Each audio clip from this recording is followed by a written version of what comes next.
משיחנו ינהיג קהילתנו כולם יוצאים לקראתו לעזיז רבי דאגון ביתו אשרי כל משפחת ביתו כל אחד הוא יבכו מקובל לתפילתו לפני אלוקים אשרי משפחת. Nous avons expliqué cette semaine que de la part de Rabbi Saïm Erojin Alav Shalom qui dit qu'avant que Mashiach va venir, il faut beaucoup se renforcer dans les histoires des tzadikim. Parce que les histoires des tzadikim, on ne les comprend pas. On ne les comprend pas. On voit que les tzadikim, ils font au-delà de ce qu'on peut imaginer. Il y a 1000 ans, ou 2000 ans, ou 500 ans, si on aurait parlé d'un avion qui survole, quelqu'un aurait pu croire? Jamais. Jamais. Qui pouvait croire? Bon, aujourd'hui, il y a les avions. On s'est habitué avec les avions. Est-ce qu'on voit aujourd'hui? Est-ce qu'il y a 1000 ans, on aurait parlé de ce qu'on voit aujourd'hui? D'un téléphone, des voitures, des avions, des trains. Est-ce qu'on pouvait croire? Non. Parce que c'est des choses que c'est impossible. Ben, aujourd'hui, on voit comment la technologie, elle avance. Et aujourd'hui, on voit comment ce qu'il n'y avait pas avant, il y a aujourd'hui, ce qu'il n'y a pas, ce qu'il y a aujourd'hui, il n'y avait pas avant.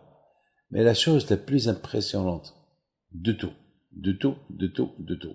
Et ça, c'est qu'aujourd'hui, Baruch Hashem, il y a la facilité de la chose.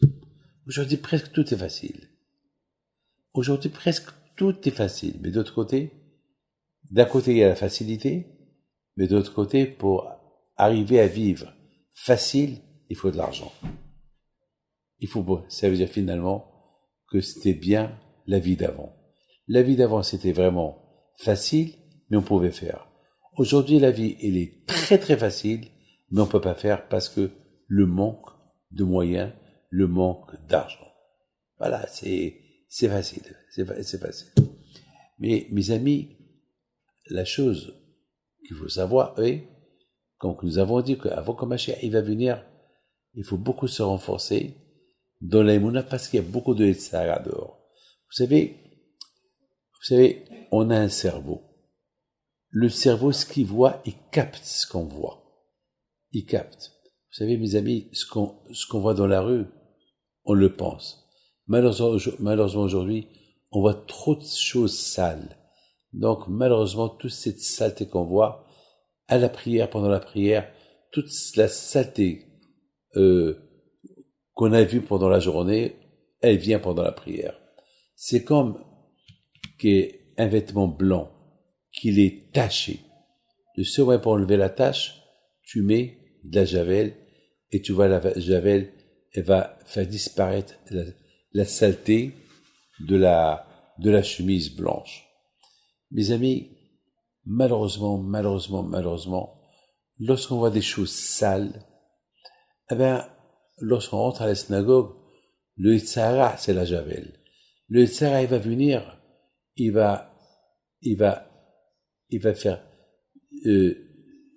faire monter toute cette saleté qu'il y a que tu as vue pendant la journée, et va l'exposer dans ta tête, et tu vas commencer à penser pendant la prière les choses sales que tu as vues. Les amis, vous savez qu'on dit que le Tzara, c'est un ami, c'est un cousin, c'est un frère. Le mauvais penchant, il vient comme un copain, comme un rabbin. Il veut être ton copain, il veut être ton ami. Mais il faut jamais oublier, c'est ton ennemi. Et c'est la raison pourquoi on a besoin de lire des histoires des tzadikim. Lorsqu'on lit les histoires des tzadikim, déjà, on regrette les choses qu'on a fait pendant la journée. On se diminue. On se dit comment? C'est comme ça qu'ils ont vécu les tzadikim. Et moi, j'ai fait ça et ça et ça aujourd'hui. Donc, quelque part, les histoires des tzadikim, ils nous rapprochent, ils nous attachent avec Akadosh Baruch Hu. Vous savez, c'est comme la Haggadah. Pourquoi? C'est quoi la Haggadah? La Haggadah, on raconte toute l'histoire de Pessah. Parce qu'à Pessah, il y a trop de matériel à Pessah. La maison, elle est propre, elle est blanche, etc., etc. Mais, justement, à Pessah, on a l'obligation de parler de l'esclavage. Si aujourd'hui on est libre, c'est grâce à Dieu. Aujourd'hui, Akadosh Baruch Hu nous a libérés de l'esclavage où on était avant, pour qu'on ait attablé dans une belle table avec un bon repas, la famille entourée, et que on est dans un hôtel, je sais pas quoi. Mais il faut pas oublier ce qu'on était avant. Donc, on raconte la Haggadah pour dire, Haggadah, c'est du verbe Magid. On raconte. Ça veut dire qu'on donne des éloges à Akadosh Baruch Hu. On raconte le passé, on raconte les souffrances. Qu'est-ce qu'on a souffert avant? Et grâce à Dieu, par rapport à tout ce qu'on a souffert avant, voilà ce que Hachem nous a donné aujourd'hui. Merci. Alors, Haggadah, c'est du verbe Magid. Magid, c'est parler, dire. Eh ben, justement, Rabotai, de la paracha de Vayhi, c'est écrit que Yaakov Abinu alav shalom, il a réuni ses enfants. Il leur a dit, venez, je vais vous dire, qu'est-ce qui va vous arriver à la fin des temps. Il leur a dit, it asfu ve agida. Réunissez-vous et je vais vous dire. Agida, c'est du verbe Haggadah.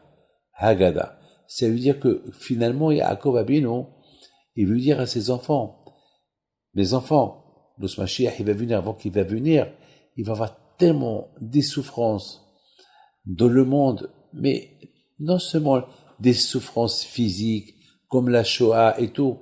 Non, il va avoir des souffrances aussi spirituelles, il va avoir la débauche, il va avoir l'assimilation, il va avoir trop de choses, trop de saletés qui vont empêcher les Juifs à être Juifs. Alors, le seul moyen de se protéger de tout cela, c'est Agida. Il faut parler, raconter. Chaque maman, chaque papa, il raconte des histoires à ses enfants, des histoires de tzadikim, et c'est ça qui peut nous aider. Un médicament, il nous aide pour guérir.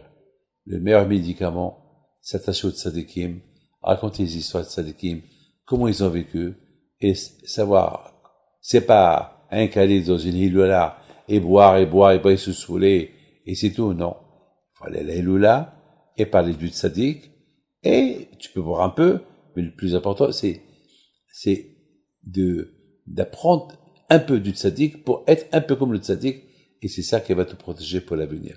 Que le bon Dieu vous protège et vous donne à vous tous la santé, bracha v'atzlacha, amin kiratzon.